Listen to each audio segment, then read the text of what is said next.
बात हो जाए कुछ हेल्थ एंड फिटनेस के हवाले से, रमज़ान हो तो हेल्थ का जिक्र ना हो पॉसिबल ही नहीं है। सेहत एक बहुत बड़ी नेमत है। अगर इस महीने अगर कुदरत के उसूलों पर प्रॉपर्ली अमल किया जाए तो इंसानी जिस्म से तमाम बीमारियों को दूर किया जा सकता है। ऐसा है कि साइंसी नहीं? तहकीक के मुताबिक खाने की आदत बराह रास्त इंसान के दिमाग पर असरअंदाज होती है और हर वक्त भरे पेट के साथ रहना दिमाग के लिए नुकसानदेह होता है, जिससे फालज, राशिया और अल्जाइमर जैसी बीमारियां आम हो रही हैं। अब साइंसी तहकीक के मुताबिक अगर कोई भी इंसान हफ्ते में 2 दिन खाना पीना छोड़ दे तो बीमारियों से बासानी बचा रहता है। खैर, माह रमज़ान में ज़्यादतीस और थायराइड से मुतासरा मरीज़ों का डाइट प्लान क्या होना चाहिए और इस माह में वो कैसे अपनी सेहत का ख्याल रख सकते हैं, कौन से मरीज़ हैं कि जो रख सकते हैं और नहीं रख सकते, हमारे साथ मौजूद हैं मारूफ एंडोक्रिनोलॉजिस्ट डॉक्टर मोहम्मद नईम खान साहब। डॉक्टर साहब अस्सलाम वालेकुम। Welcome, thank you so Sam. Much sir. Thank you, Dr.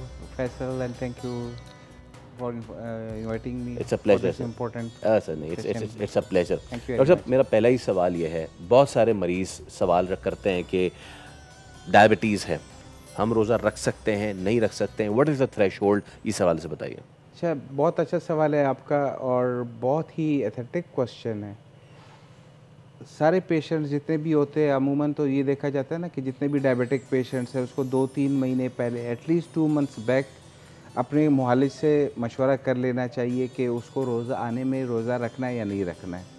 ये 2 मंथ्स पहले से। लेकिन हमारे पास अनफॉर्चुनेटली क्या होता है, या तो वो रोज़ा रख के आ रहे होते हैं कि डॉक्टर साहब मेरा रोज़ा है अभी और मैं क्या करूं। ठीक है, तो इसमें diabetes and Ramzan Dar guideline है जो 2021 में जो वर्ल्ड वाइड जितने भी मुस्लिम्स है तो वो उसको फॉलो करते हैं। उसमें डायबिटीज़ को कैटेगराइज किया हुआ है, जो रिस्क कैटेगरीज है। एक वेरी मतलब सीवियर कैटेगरी जी। है जिसमें मरीज़ को हम बिल्कुल मना कर देते हैं कि आपने रोज़ा नहीं रखना है। और एक फिर मॉडरेट होता है जिसमें फिर मरीज़ के ऊपर डिपेंड करता है कि आया वो रोज़ा रखना चाहे तो रख सकते हैं, नहीं रखना चाहे तो भी उनको इजाज़त है।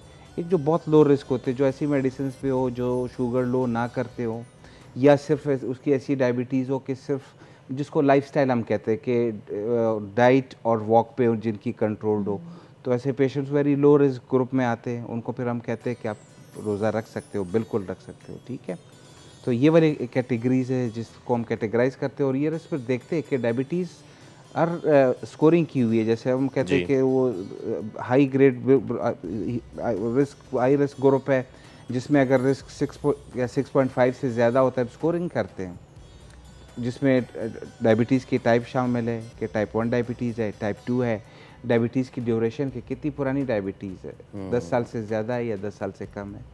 डायबिटीज़ के साथ उनको और कॉम्प्लिकेशंस क्या है, अगर किसी को इस्कीमिक हार्ट डिजीज़ है, हार्ट का प्रॉब्लम है और एक्टिव हार्ट का प्रॉब्लम है तो बहुत सीवियर, सिर्फ ये प्रॉब्लम आ गया तो अगर उसको डायबिटीज़ भी नहीं है तो उनको रोज़ा नहीं रखना चाहिए। प्रेगनेंसी, डायबिटिक पेशेंट्स है, प्रेगनेंसी है तो क्लियर कट हाई रिस्क में चली गई है। क्योंकि अब प्रेगनेंसी है, बहुत सारी ख़वातीन आती है फिर भी कहती है कि हमने रोज़ा रखना है। भाई अभी आपका सिर्फ ज़िंदगी का सवाल तो नहीं है, अभी आपके साथ एक और जान भी मुंसलिक है, तो उनको भी वो है। तो ऐसे ख़वातीन जो प्रेग्नेंट हो वो रोज़ा नहीं रख सकती है। फिर जिनको किडनीज़ का प्रॉब्लम हो या स्ट्रोक हुआ हो या उनकी शुगर्स बहुत ज़्यादा लो हो रही हो, ठीक है, सीवियर हाइपोग्लाइसीमिया एक शुगर की एक लो किस्म होती है जिसमें मरीज़ की शुगर इतनी बार लो हो चुकी होती है कि आखिर में उसको लो की एहसासियत ही नहीं होती। उसको लो का तब पता चलता है कि जब वो गिर जाता है, फेंट होके कॉन्शियस, गिर जाए। वो फेंट होके गिर जाता है। पसीने आना, घबराहट आना, दिल की धड़कन तेज़ होना, कपकपाहट आना, ये वाले सिम्टम्स जब बहुत फ्रीक्वेंटली हाइपोग्लाइसीमिया होते हैं तो ब्रेन की भी अडेप्टेशन हो जाती है। अच्छा, वैसे तो डॉक्टर साहब इसका मतलब ये हुआ कि किसी भी स्टेज पर हुआ डायबिटिक्स के, आपको पहले डॉक्टर से कंसल्ट करके ही रोज़ा रखना चाहिए, अदरवाइज आप रखें ही ना रोज़ा, चाहे आप सिवियर, खुदा ना खासा किसी को सिवियरिटी है उसकी या low. Am I right? Yes doctor Sonia, you are absolutely right, बिल्कुल सही है। आपको डॉक्टर से मिलना चाहिए। और डायबिटीज़ में होता क्या है कि फिर डायबिटीज़ की मेडिकेशन अभी देखो होता भी क्या है, जैसे अगर मैं बहुत सारे पेशेंट से पूछता हूँ कि अच्छा ये बताओ आप ये दवा इफ्तार पे ब्रेकफास्ट पे लेते हो और ये दवा आप रात को लेते हो, तो अब बताओ कि रमज़ान में किस तरह मैनेज नहीं, करेंगे? रमज़ान में जो आप नाश्ते वाली गोली वो कब लोगे? जी। तो वो कहते हैं कि हम सहरी पे ले रहे होते। अब मैं कहता हूँ अच्छा ब्रेकफास्ट का क्या मतलब है? कहता है नाश्ता। मैंने बोला ब्रेक, फास्टिंग, फास्ट को इंग्लिश में क्या कहते हैं? कहता है रोज़ा। वो तो इफ्तार हुआ। हाँ, तो मैं कहता हूँ हम लोग रमज़ान में रोज़ा कब खोलते? तो इफ्तार हो गया। Yes. उलट हो जाता है। जो मेडिसिन हम नाश्ते से पहले, क्योंकि नॉर्मली हम लोग रात को खाना, आधी रात को कुछ वो खाने का इंटेक नहीं होता है, तो जब सुबह उठते हैं तो हमारा ब्रेकफास्ट होता है, एक किस्म का एक फास्ट चल रहा होता है, तो हम जब नाश्ता करते हैं हमारा फास्ट टूट जाता है। सही। तो ये ब्रेकफास्ट रमज़ान में मुस्लिम्स के लिए, और बाकी भी मज़हब है जैसे क्रिश्चियंस है वो भी रोज़ा रखते हैं, तो उनके लिए भी जो ब्रेकफास्ट है वो जब जब इफ्तार के टाइम शिफ्ट हो जाता है, जब वो रोज़ा खोलता है, तो हम अमूमन जो दवाइयाँ वो इफ्तार पे लेता है, वो ब्रेकफास्ट पे लेता है, वो हम इफ्तार पे शिफ्ट कर देते, और जो टैबलेट वो सहरी पे लेते, ठीक है, रात को लेते तो हम सहरी पे शिफ्ट कर देते हैं।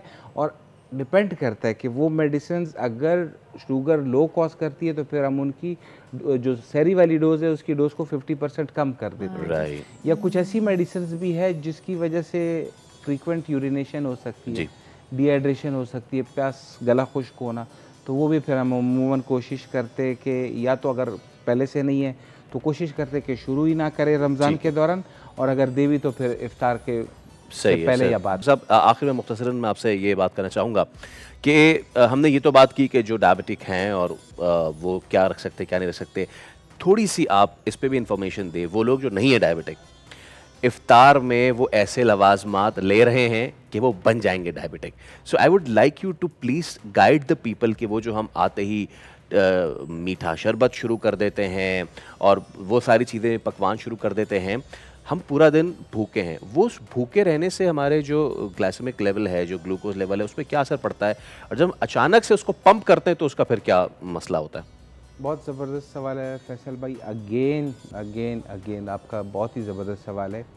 अगर हम स्पेशली हम पाकिस्तानियों को देखा जाए और एशियंस को, और हम जो डायबिटीज़ की जो वर्ल्ड रैंकिंग थी, ये 2-3 साल पहले हम डायबिटिक पेशेंट जो पाकिस्तान था वो वर्ल्ड डायबिटीज़ रैंकिंग में 8 पोजीशन पे था, और अब जो लास्ट 2-3 साल से डायबिटीज़ रैंकिंग है वो पाकिस्तान 2nd नंबर पे आ गया, 3rd नंबर पे आ गया, ठीक है।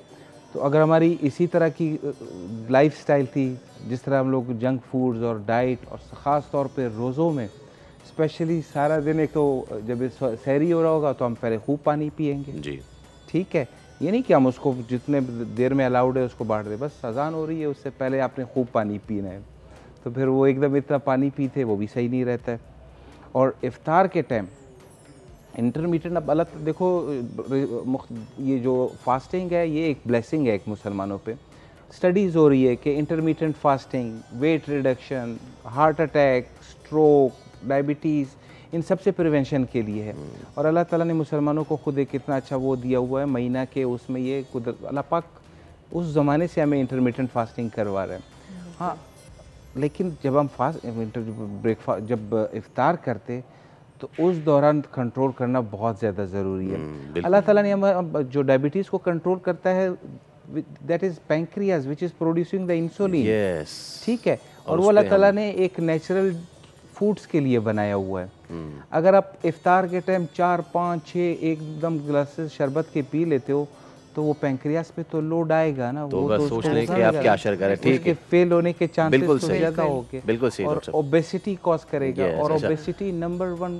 यस, अच्छा sir, we would have love to talk more, but क्योंकि अब वक्त हमारा खत्म हो गया। Thank you so much sir, it was a pleasure having you. तो जनाब अली, आप मुसलमानों पे जो है वो रोज़े फ़र्ज़ किए गए हैं, पकौड़े और शरबत नहीं, तो आप ख्याल रखें इस चीज़ का।